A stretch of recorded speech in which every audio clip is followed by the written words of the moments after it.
Bom, continuamos falando sobre o assunto da refinaria de Manguinhos, a Refit, a operação da Polícia Federal hoje que foi deflagrada na manhã de sexta-feira, mirando esse conglomerado de combustíveis e um possível calote, né? Vamos usar esse termo aí, e que leva o dono da Refit à lista vermelha da Interpol.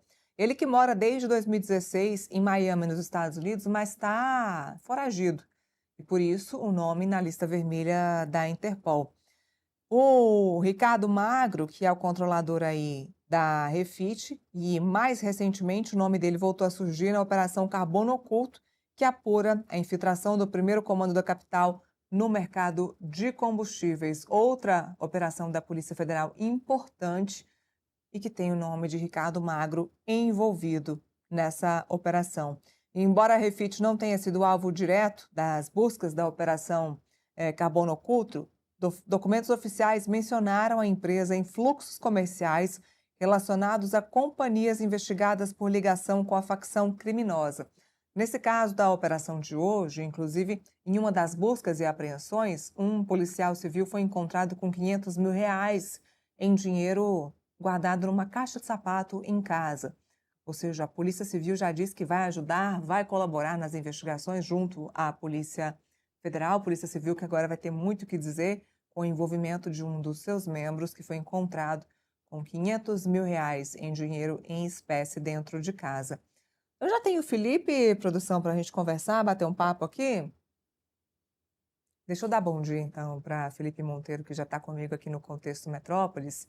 Felipe, R$ 500 mil encontrados em uma caixa de sapato dentro de casa. É claro que não é crime você guardar dinheiro em casa, né? Aquela velha história de guardar o dinheiro embaixo do colchão.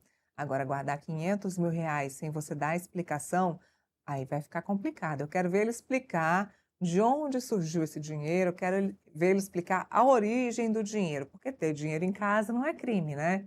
Difícil é confiar no Banco Master, por exemplo, para você guardar o seu dinheiro. Agora, guardar dinheiro em casa e não explicar a origem desse dinheiro é mais complicado ainda. Quero ver agora para a Polícia Federal, esse policial civil explicar a origem desses R$ 500 mil que foram encontrados em casa.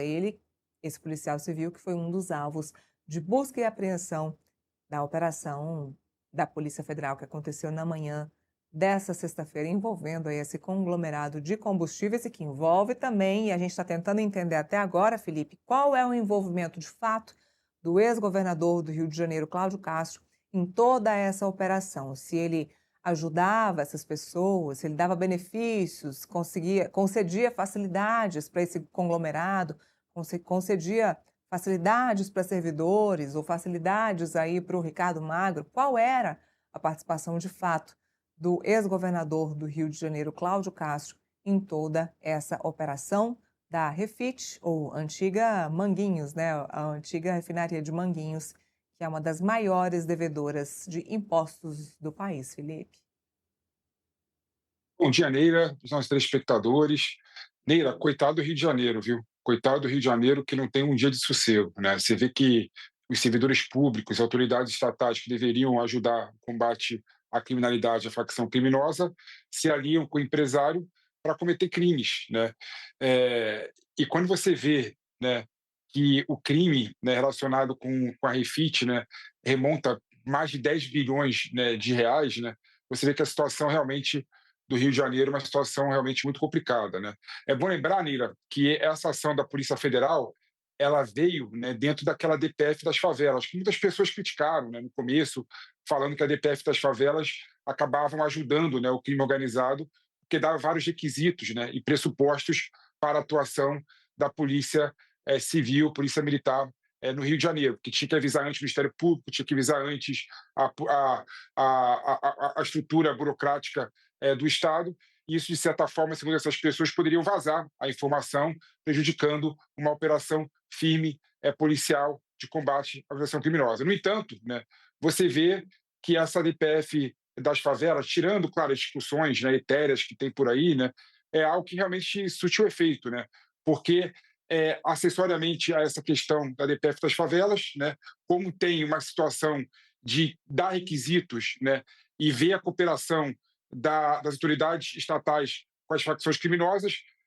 deflagrou essa operação da Polícia Federal. Né? Aí você vê que a autoridade que deveria cuidar da população, né, como o procurador do Estado do Rio de Janeiro, como juiz, né, desembargador do Tribunal de Justiça do Estado do Rio de Janeiro, estavam, segundo a denúncia, né, combinado para ajudar, né, essa Refit a conseguir benefícios do Estado e da Justiça. Né?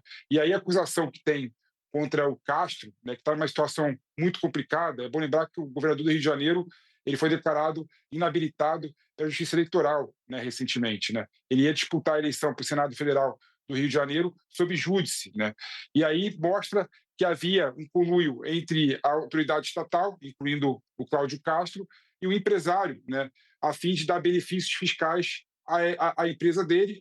E esse empresário, né, o Magro, é bom lembrar, além de denúncia contra ele de suposta evasão fiscal, né, de crime contra a ordem tributária, né, ocultar patrimônio público por meio de uma estrutura societária complexa, também está a acusação de que ele fornecia combustível para o Comando Vermelho e para o PCC. Né? Ou seja, a questão do Magro e a questão do governo do Estado do Rio de Janeiro, né, é uma questão que realmente mostra como que funciona a questão da criminalidade no Estado do Rio de Janeiro, que está refém, infelizmente, dessas organizações e facções criminosas. Neila.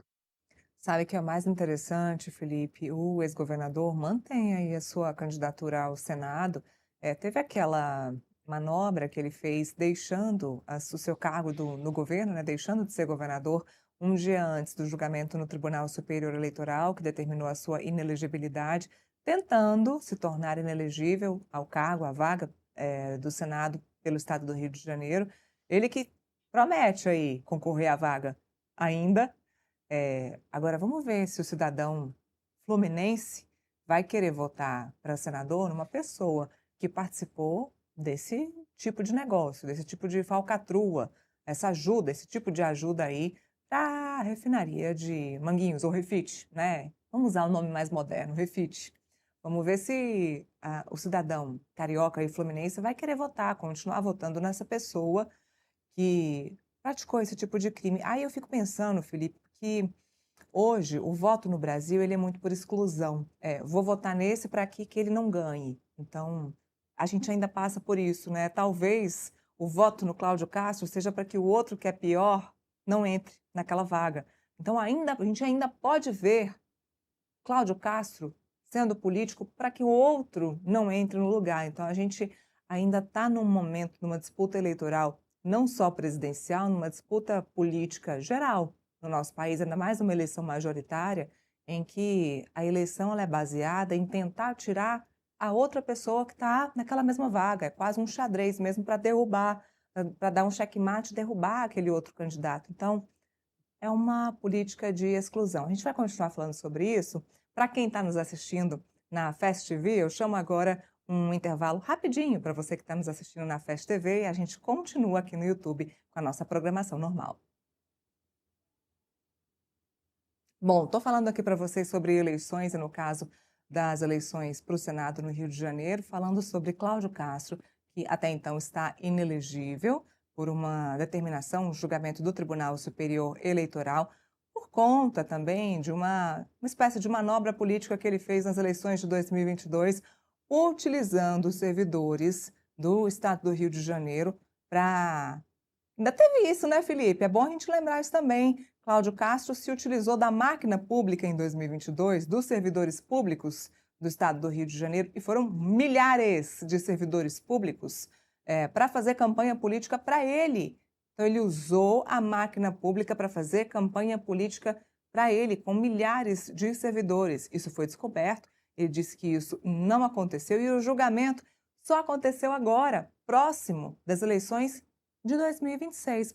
Por pouco, por pouco, ele não estava elegível, completamente livre e elegível pelo Tribunal Superior Eleitoral. Então, ele passou um mandato inteiro governando normalmente, tranquilamente, sem que o Tribunal Superior Eleitoral ou o Tribunal Regional pudesse avaliar esse caso que aconteceu nas eleições passadas, de usar servidores e usar a máquina pública para fazer campanha política para ele, Felipe.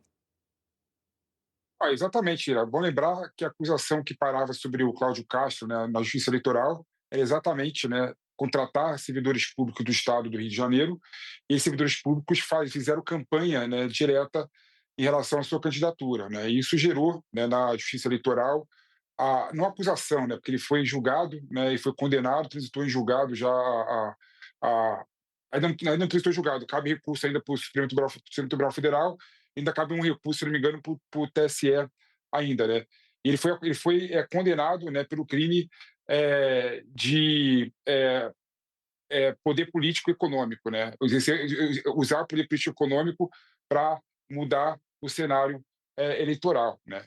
E o Cláudio Castro achava que pudesse, né, concorrer ainda sob júdice e iria se livrar no TSE, no último recurso, com a nova configuração do Tribunal Superior Eleitoral. Vou lembrar que o Tribunal Superior Eleitoral mudou a configuração, né, com a entrada do Unimarques na presidência e do André Mendonça na vice-presidência. Então, ele está contando com isso, né, e está contando também com um eventual recurso ao Supremo Tribunal Federal. No entanto, né, eu acho muito difícil o STF, o TSE, dar grande causa ao Cláudio Castro. E aí tem uma questão, Nila, que é importante destacar, que o Cláudio Castro é do PL, né? O Cláudio Castro costumava ser o aliado da família Bolsonaro, né? Mostrando claramente que o bolsonarismo, né, e o Flávio Bolsonaro, na sua candidatura, está realmente no inferno astral. Né? Ninguém sabe exatamente como é que isso vai repercutir em relação à candidatura do Flávio Bolsonaro. Tudo bem que no Rio de Janeiro, né, o Flávio Bolsonaro e a família Bolsonaro têm uma maioria significativa, né, em relação à intenção de votos. Mas a questão por trás, Lila, queria trazer aqui para os telespectadores, é de fato o absurdo que é, né? Você vê que o Estado do Rio de Janeiro precisa de dinheiro, né, para combater criminalidade, precisa de dinheiro para ter serviços públicos de qualidade, precisa de dinheiro para ter uma educação, uma saúde de qualidade, dava benefício fiscal para essa empresa, né, Refit, por meio de corrupção. Né? Ou seja, a denúncia que tem na Polícia Federal é que a Refit mentia, né, falsificava a documentação dela para ter benefícios fiscais, né? E isso tirava dinheiro, né, do Estado do Rio de Janeiro, né? E aí, e além de tudo isso, Neila, o absurdo maior, a denúncia, né? Vou ser cuidadoso aqui, a denúncia mostra claramente que a Refit ela dava combustível para a organização criminosa, né? Ou seja, é uma organização completamente criminosa dentro do aparato estatal, que ao invés de servir aos municípios, aos cidadãos do Rio de Janeiro, servia a Rapidamente, facção Felipe. criminosa.